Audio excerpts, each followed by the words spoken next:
Well, with me coming on board, I you think might this be is a becoming pretty a bit of an un-PC podcast, if you know what I mean.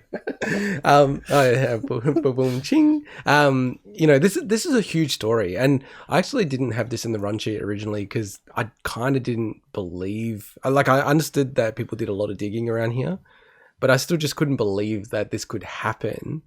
And effectively, MSI and through a subsidiary, but it's still MSI, have been caught. And props go out to a Reddit user, Rugged as F, and you can fill in the blank there, for really uncovering all of this and doing a lot of detective work. Essentially, Starlit Partners, which is a subsidiary of MSI, which do handle sort of, excess stock, or, you've got old graphics cards that they can't move, so they sell them on whatever platform they need to. They ended up selling 3080s and 3090s for like double the RRP, and they were caught. So, when I heard this, I was like, nah, this cannot be possible. This is just like a rogue employee or something like that. And it's like, no. It's like genuinely MSI have been caught doing this because they've come out and said, they've made a statement on Twitter saying, they basically, it's an apology and a non-apology. Like, oh, it was an error. They had access to this stock, which they weren't meant to, and then they sold it. And now we're saying either you return the graphics card and we give you money back, or we reimburse you for the difference. Which, to be honest, those people who bought it for like double and now are going to get half of it back, they're laughing. They're so ahead. Well, laughing as in, they have their hands on stock. It's good, given that the amount of shortage. Imagine going, oh, I'm desperate, I want to get this thing, buying it, and then you go, oh, and then you get half. Yeah, exactly. So it's just like normal RRP. Awesome. Yeah. Look, so what do you reckon? Like, how culpable are they here? Here's the thing. Here's what I don't know. It's really hard to distinguish fact from fiction because with a company that size, it's hard to really tell what's going on internally. On one hand, maybe they knew about it, allocated a bit of stock, gave it to the subsidiary, knowing very well that there's a shortage and it'll sell like hotcakes anyway. So they'll get a good boost of profit out of that. On the other hand, maybe the parent company wasn't really across that. But because when you think about it, even if that stock was falsely allocated to that other company, sometimes there's just no systems in place to stop stuff like that. What I find really odd, though, is that the subsidiary was supposed to purely sell refurbished and types of stock that does not fit a brand new graphics card that's out of stock everywhere. So in the end, the reality is MSI own the whole thing and they're responsible for it. I think they did the right thing. What I wouldn't know for certain is whether it was intentional or whether it was just a screw up and, someone stuffed something up and MSI as a parent company had no idea that was going on. That part I don't know. And they'll never fess up to that. There's probably no way to ever find that out. So, yeah. And look, like, we should also be clear that they didn't, from my understanding, it was like a dozen graphics cards that were sold. It wasn't like hundreds and hundreds of from what I understand. So like, it wasn't on a, what I'm saying is it wasn't on a scale. Exactly. Where you would think, they're trying to get away with something. Yeah. And honestly, if I was MSI and I was sitting there going, oh, look, I've got 12 graphics cards, let's flip them up at an extra profit, it's not worth the risk. I don't think anyone consciously at a high level in MSI would have gone, you know what, let's just flip these 12 graphics cards and get a profit and completely ruin our reputation for the sake of what, $10,000 worth of profit? Not worth it. No one would actually actively make the decision.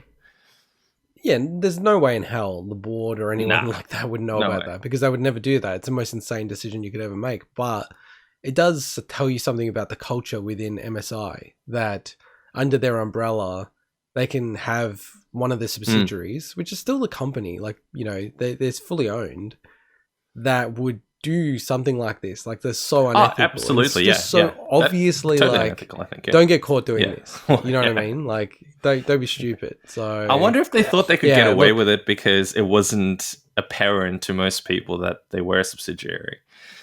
That's probably the thing. I don't think so. I think it's...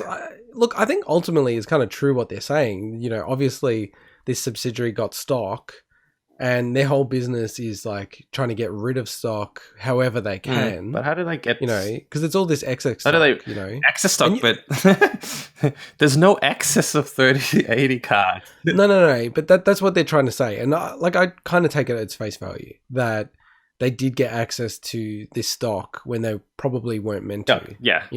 But retailers do this all the time. Like, you'll see it. They'll, there's just taking the Australian context. So you produce a bunch of stuff like, consumable goods, like Milo or whatever it is, right? And for whatever reason, during seasonality or, there's weird impacts where you forecast, okay, this is how many units people are going to buy, and they don't. You still have that stock.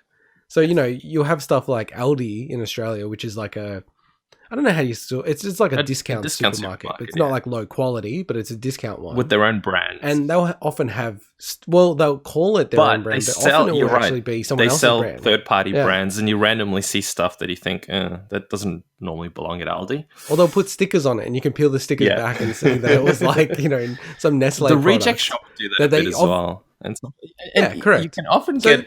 They're not expired or anything. It's just excess stock. You just buy this. Exactly, and that's what these Starlit. That's what these Starlit partners. But here's the part that I don't get. How do you get quote excess stock unquote of a 3080? How do you?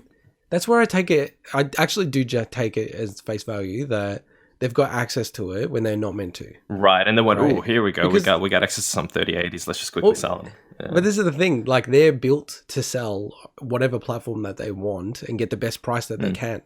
So that's kind of what they've done with the 3080 and 3090. Yeah. I mean, the reality is, supply and demand hasn't met properly for the 3090s and 3080s. So there's just so many people want them. You want them. You got me to sign on that. The but you were just going to get it for yourself. Let's be honest.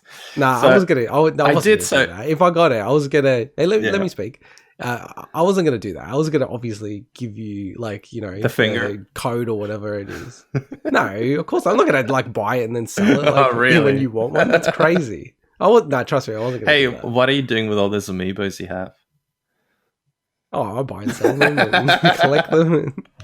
That's different. Yeah, sure. That's different. You specifically wanted that thing. I wouldn't even sign up. You're not that bad of a mate. I had my eyes set on the Founders Edition of the 3080. I think it looks great. Thermals turned out to be quite decent as well.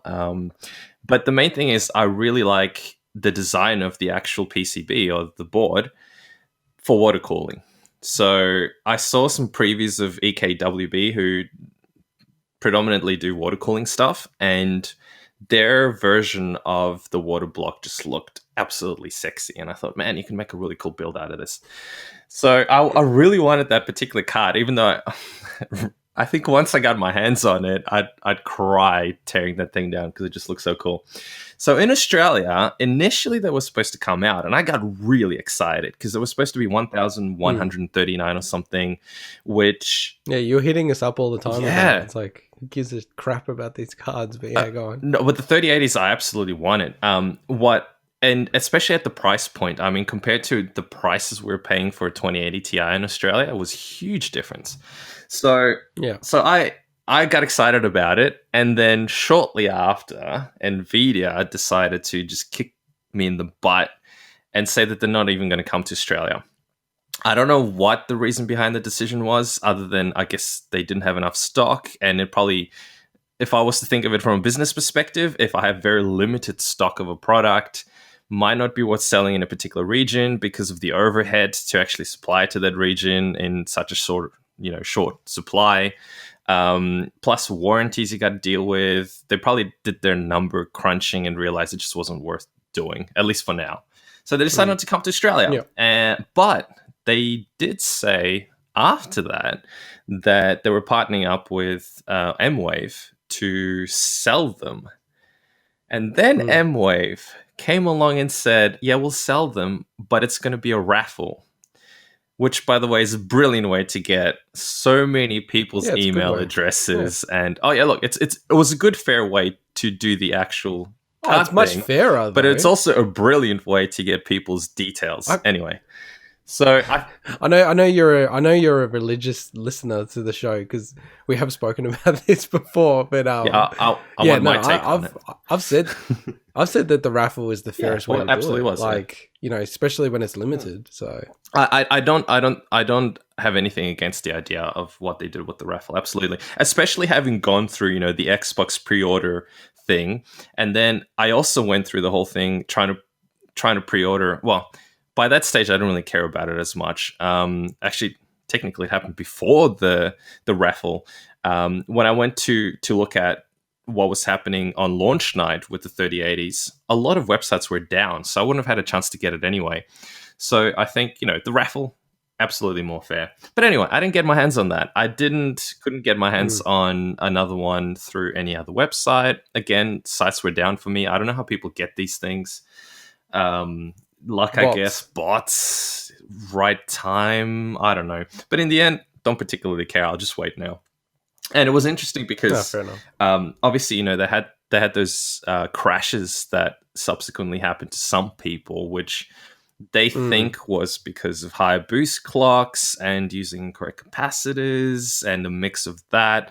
NVIDIA obviously subsequently released drivers that fixed a lot of that, but it's still, you know, you read reports about stuff like EVGA saying that they knew that there was a problem before launch, hence why they delayed some of their cards and they fixed the hardware. So I don't know what it is in the end, but, you know, pros and cons. Awesome when you get your hands on a cool new piece of hardware.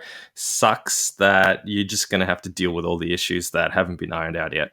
So Yeah, it's been a really rocky launch for, you know, honestly, this is the most excited I've seen people about graphics cards. Yeah, I've never been this excited before. It's weird. Yeah, I never thought I would. You know, when they had like the FX ones and everything. Yeah, it's like that. Yeah, when the it's like way back in the day when they first started introducing it, and it's like you know, I remember Quake and stuff like that, and then they actually rewrote Quake so they can take advantage of the new graphics cards, and it was like the Voodoo ones and stuff like that, Voodoo FX.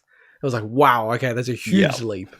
But yeah, no, it's been a really rocky launch. Super rocky and I think launch. It won't be until 2021 before it, you know, really stabilizes. Well, it's no surprise. But let's get. I was just going to say, let's get into our final headliner, which is